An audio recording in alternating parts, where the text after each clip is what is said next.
The story kicks off with two young cousins, Richard, a 9-year-old boy, and Emmeline, lovingly called Emmy, just 7 years old. They're on a ship, heading home with Richard's father. While the two kids are busy being playful and mischievous, Richard's dad warns them to behave. Suddenly, chaos erupts. A fire breaks out on the ship. Smoke fills the air, blinding everyone as panic spreads like wildfire. Amid the confusion, Richard's father and a few others scramble onto a lifeboat to escape. Meanwhile, the ship's cook, Patty, grabs Richard and Emmy and rushes them into a smaller boat. But the smoke is so thick, Patty loses sight of the others and accidentally drifts into the vast ocean with the two frightened children completely alone and with no food or water. By the next morning, luck finally shines on them. They spot an island in the distance. Overjoyed, Patty steers the little boat toward shore. The island is bursting with lush greenery and tall coconut trees. Patty begins exploring right away, desperately hoping to find help. But the island is empty. They're truly stranded now. Thankfully, Patty quickly realizes the island holds everything they need to survive. He even stumbles upon a barrel of alcohol that had floated in from the sunken ship. What a stroke of luck. But one day, while playing, Richard discovers something chilling: a human skull. He runs to show it to Patty, who freezes in shock. He tells Richard to throw it away immediately. His instincts scream danger, and without wasting time, he moves the kids to the other side of the island. That same night, while sipping from his alcohol stash, Patty hears eerie drumbeats echoing from across the island. Driven by curiosity and concern, he swims toward the sound. What he finds stops him cold: a strange statue with a bloody piece of human flesh placed on it. Horrified, Patty realizes what's happening here: human sacrifices. Terrified, he rushes back to Richard and Emmy and urgently warns them. He makes them promise no matter what happens, never go to that side of the island. He even claims that cannibals live there, ones who eat children. Despite everything, Richard still believes his father will come to save them, and Patty holds on to hope too. Until that day, Patty protects the kids fiercely, teaching them how to find food, survive in the wild, and build a place they can call home. Over the next 2 months, Patty takes every chance to prepare the children to live without him just in case something ever goes wrong. He teaches them how to survive, hunt, and build, making sure they'd be okay on their own. But one fateful night, after drinking far too much, Patty notices his precious alcohol barrel drifting into the sea. In his drunken state, he stumbles into the water, desperate to retrieve it, and never comes back. He drowns, lost to the waves. The following morning, Richard and Emmy wake up and realize something's wrong. Patty is nowhere to be found. Using a spyglass, they spot him lying motionless on the far side of the island. Hoping he's just asleep, they row over in a boat. But when they try to wake him, he doesn't move. That's when it hits them: Patty is dead. The man who protected them is gone, and they're all alone now. Heartbroken, Emmy tells Richard she can't stay in that place anymore. She misses Patty too much. Richard agrees, and they move to the other side of the island, a spot that feels safer and more peaceful. At first, survival is tough, but they manage, relying on everything Patty taught them. Time flies. Richard is now 21, and Emmy is 19. They spend every day together fishing, picking fruit, and sharing every moment. But something is changing. They start to feel new emotions, strange physical attractions they can't explain. One day, Emmy gets her first period while bathing. Terrified, she calls out for Richard, but as soon as he arrives, she panics and tells him to go away. Later, when he gently asks what happened, she stays silent. Richard is hurt. He senses she's beginning to hide things from him, and it breaks his heart. Little by little, something begins to shift between them. Richard and Emmy grow increasingly drawn to each other. Emmy can't help but stare when Richard walks around shirtless, and Richard secretly watches Emmy as she bathes in the river.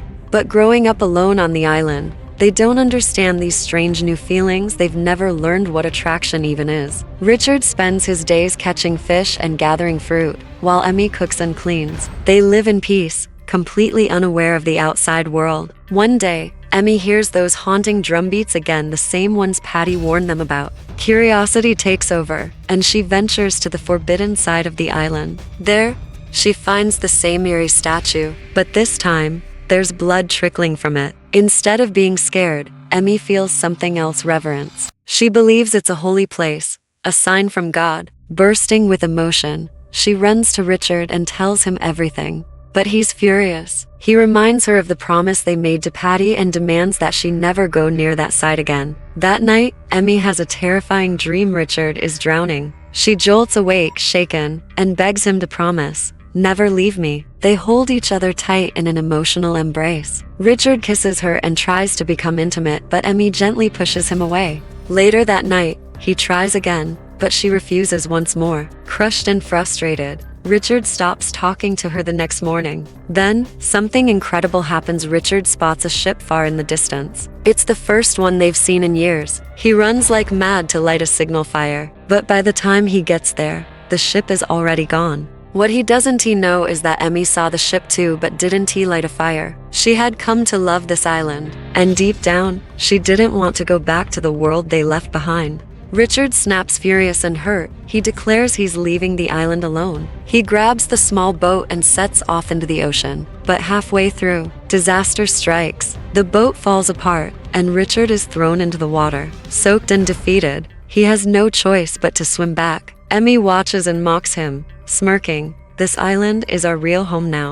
Her words sting. Tension boils over, and a heated argument explodes between them. They hurl insults like weapons. Emmy spits, "I know what you do behind the rocks, I'll tell your father." Richard fires back, accusing her of secretly watching him when he bathes. The anger reaches a breaking point. Richard throws a coconut at her but misses. Emmy throws one back and hits him square on the head. Enraged, Richard slaps her across the face and shouts that she's no longer welcome in the hut. "You can't live here or eat my food anymore," he barks. Now Emmy is completely on her own. Life becomes brutal. She begins praying to the statue she once feared, begging for strength. One day, while walking barefoot, she steps on a venomous stonefish. The pain is unbearable, and she collapses. Richard finds her sick and trembling. Alarmed, he asks what happened. Emmy, weak and sweating, begs him to take her to the statue. Without hesitation, Richard lifts her in his arms and rushes her there.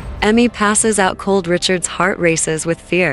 He kneels and prays with everything he has. And then, Emmy opens her eyes. She's breathing. She's healing. The calm of the sacred place surrounds her, and her strength begins to return. Richard is overwhelmed with relief. Later, back at the hut, something changes. They truly talk for the first time in ages. They confess their love, finally letting it all out. A passionate kiss follows, and for the first time, they become intimate. From then on, they live like a couple, and the months that follow are filled with joy. Over time, Richard starts to notice a change in Emmy. She's acting distant. One day, she confesses that she feels sick. She's been throwing up, and something deep inside her feels different. She takes Richard's hand and places it gently on her belly. "Something's changing," she says softly. Emmy is pregnant, but neither of them understands it. Richard simply thinks she's just been eating too much. One night, as darkness blankets the island, Richard hears those chilling drums again. He peers through the trees and is horrified to witness tribal people performing a real human sacrifice at the statue. Terrified, he runs back to warn Emmy, but at that very moment, Emmy goes into labor.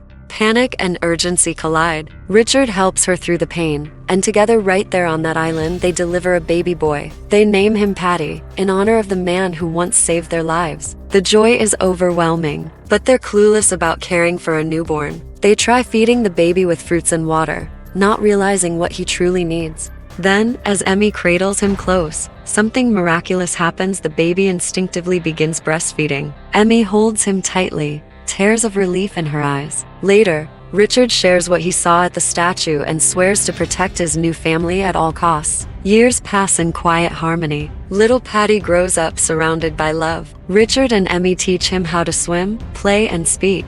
One sunny day, the small family is laughing by the sea, smearing mud on themselves for fun. Suddenly, a rescue ship appears on the horizon. Richard's father is on board, but from a distance, the mud-covered figures look like wild creatures. The crew doesn't recognize them, and the ship sails away without stopping. Richard and Emmy see the ship but say nothing. They've found peace in this life and fear the outside world wouldn't understand their bond. Later, the family ventures to the side of the island they had long avoided since Patty's death. While Richard picks fruit, their son, curious and unaware, gathers some poisonous berries and quietly places them in the boat. Emmy doesn't notice. Later, while waiting in the boat, Emmy dozes off exhausted. Without realizing it, the boat begins to drift away into the vast ocean. Their son, playing innocently, throws one of the paddles into the water, like it's a toy. Emmy wakes with a jolt and panics. She scrambles to retrieve the paddle, but it's already out of reach. Desperate, she screams for Richard. He hears her and immediately dives into the sea, swimming toward them with all his strength. But just then Emmy sees it, a shark circling nearby. She yells in terror,